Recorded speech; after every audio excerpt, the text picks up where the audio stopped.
Well, welcome back, ladies and gentlemen, to Myriad Uranium Corp's channel with globalized exploration assets with focus in the prolific mining district of Africa, now expanding into the U.S. as well. To take us through some of the news, the recent military coup that was going on there as well, which has been a forefronted conversation. We have Director Thomas Lamb, as always, to provide these updates. Welcome, sir.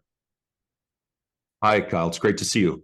And great to get you back on. It's been a little bit as we've been kind of just watching this news unfold to see where this was going to go with this military coup that was kind of inflicting some of your stock prices. You begin to recover, and now you hold 80% interest in this Niger uranium project, which the uranium grades are, only as prolific as the Athabascan region up here in Canada. Do you want to break down what's going on with the coup, what's going on with this project, and just tell us what's going on?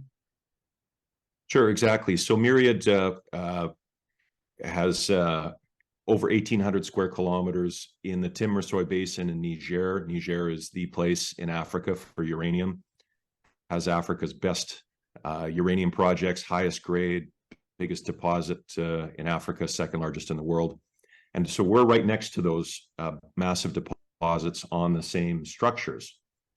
So we have a very exciting exploration company, but as you mentioned, there was a military coup in Niger about 2 months ago, and not uncommon in the region. There have been lots in all the surrounding countries.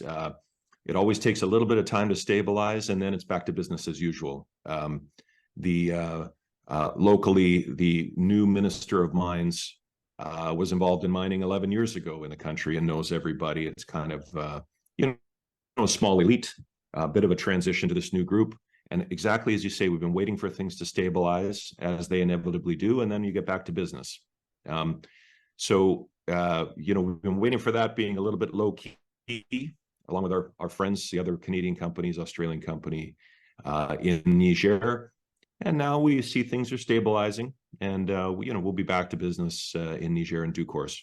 Yeah, that's incredible to hear. And congrats to any of the shareholders that had the fortitude to pick up some of those dips. And I also want to point out that you guys are expanding here. I mean, you announced the proposed transaction respecting Copper Mountain project in Wyoming, USA. That was just a headline, but kind of break down the details behind this. What does this mean for Myriad?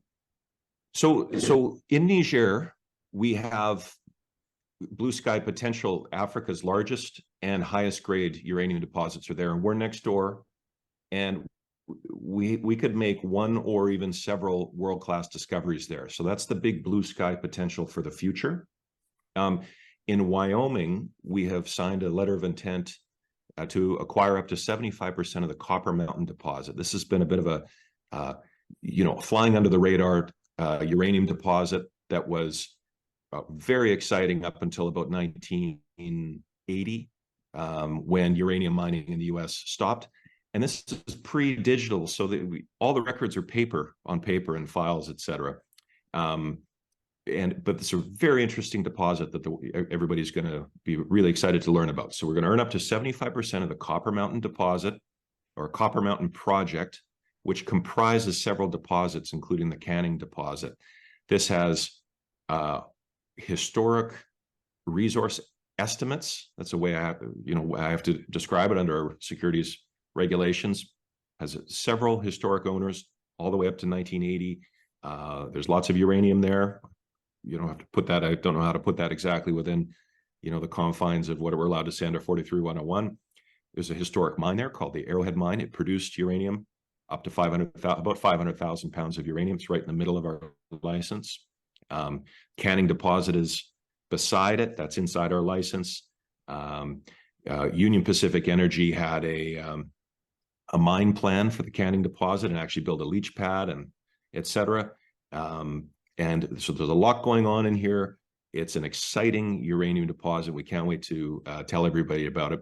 We have just acquired the data around this Copper Mountain project. The owners, Rush Rare Metals, produced a 43-101 months ago, but they didn't have the data, all this historic data, because it was not available, and we were working to acquire it. Well, they've acquired it now, and so things are really going to take a jump. And historic production, easy ore to process, we believe, may even be in situ recovery amenable, ISR amenable. Up to 2,000 historic drill holes on the project. And uranium historic resource estimates, which we're going to talk about in the future, and we'll be talking to you about in our coming meetings. It's an exciting project. I invite your viewers to look into it all. They're going to really get a kick out of it. It's very strong.